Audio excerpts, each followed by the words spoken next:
NREGA ಕಾಮಗಾರಿಯಲ್ಲಿ JCB tractor ಬಳಕೆ ಕಣ್ಣು ಮುಚ್ಚಿ ಕುಳಿತಿದ್ದಾರಾ ಅಧಿಕಾರಿಗಳು? ಕೋಲಾರ ಜಿಲ್ಲೆಯ ಶ್ರೀನಿವಾಸಪುರ ತಾಲೂಕಿನ ಬಂಗವಾದಿ ಗ್ರಾಮದ ಕೆರೆಯಲ್ಲಿ ಹೂಳು ತೆಗೆಯುವ ಕಾಮಗಾರಿ ನಡೀತಾ ಇದೆ. ಮಾಸ್ತೇನಹಳ್ಳಿ ಗ್ರಾಮ ಪಂಚಾಯಿತಿ ವ್ಯಾಪ್ತಿಗೆ ಸೇರುವ ಬಂಗವಾದಿ ಗ್ರಾಮ ಇದಾಗಿದ್ದು, ಗುಣಿ ಇರುವ ಪ್ರದೇಶದಲ್ಲಿ ಜೆಸಿಬಿ ಬಳಸಿ ಕಾಮಗಾರಿಯನ್ನ ಮಾಡಲಾಗ್ತಾ ಇದೆ. ಹಳೆಯ ಬೋರ್ಡ್ ಇರುವ ಜಾಗದಲ್ಲಿಯೇ ಈ ಒಂದು ಕಾಮಗಾರಿ ನಡೀತಾ ಇದ್ದು, ಎರಡೂ ಕಾಮಗಾರಿಗಳಿಗೆ ಹಳೆಯ ಬೋರ್ಡ್ಗಳ ಬಳಕೆ ಆದರೂ ಕೂಡ ಅಧಿಕಾರಿಗಳು ಗಮನಿಸ್ತಾ ಇಲ್ಲ. ರಾಜಾರೋಷವಾಗಿ ಯಂತ್ರಗಳನ್ನು ಬಳಸಿ ಮಣ್ಣು ಸಾಗಾಟ ಮಾಡ್ತಿದ್ರು ಕೂಡ ಅಧಿಕಾರಿಗಳು ಕಣ್ಮುಚ್ಕೊಂಡು ಕುಳಿತಿದ್ದಾರೆ. ಮಾಸ್ತೇನಹಳ್ಳಿ ಗ್ರಾಮ ಪಂಚಾಯಿತಿ ಅಧಿಕಾರಿಗಳು ಜಾಣ ಕುರುಡುತನವನ್ನು ಪ್ರದರ್ಶಿಸ್ತಾ ಇದ್ದು, ಅಧಿಕಾರಿಗಳ ನಡೆ ಈಗ ಹಲವು ಅನುಮಾನಗಳಿಗೆ ಎಡೆ ಮಾಡಿಕೊಡ್ತಿದೆ.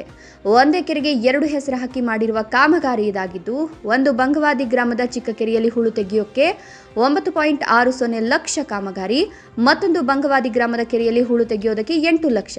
ಎರಡು ಕಾಮಗಾರಿಗಳು ಪಕ್ಕಪಕ್ಕದಲ್ಲಿ ಮಾಡ್ತಿದ್ರು, ಅಧಿಕಾರಿಗಳು ಮಾತ್ರ ಮೌನ ವಹಿಸಿದ್ದಾರೆ. ಪ್ರತಿದಿನ ಎನ್ಎನ್ಎಂಎಸ್ ಮಾಡುವ ಕಾಯಕ ಮಿತ್ರ ಇಂಜಿನಿಯರ್, ಸಹಾಯಕ ಇಂಜಿನಿಯರ್ ಏನ್ ಮಾಡ್ತಿದ್ದಾರೆ?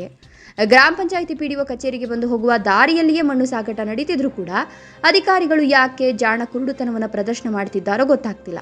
ಹೀಗಾಗಿ ಕೂಡಲೇ ಸಂಬಂಧಪಟ್ಟ ತಾಲೂಕು ಪಂಚಾಯತ್ ಕಾರ್ಯನಿರ್ವಹಣಾಧಿಕಾರಿಗಳು, ಜಿಲ್ಲಾ ಪಂಚಾಯತ್ ಕಾರ್ಯನಿರ್ವಹಣಾಧಿಕಾರಿಗಳು ಇತ್ತ ಗಮನ ಹರಿಸ್ತಾರಾ? ಕಾದ್ ನೋಡಬೇಕಿದೆ.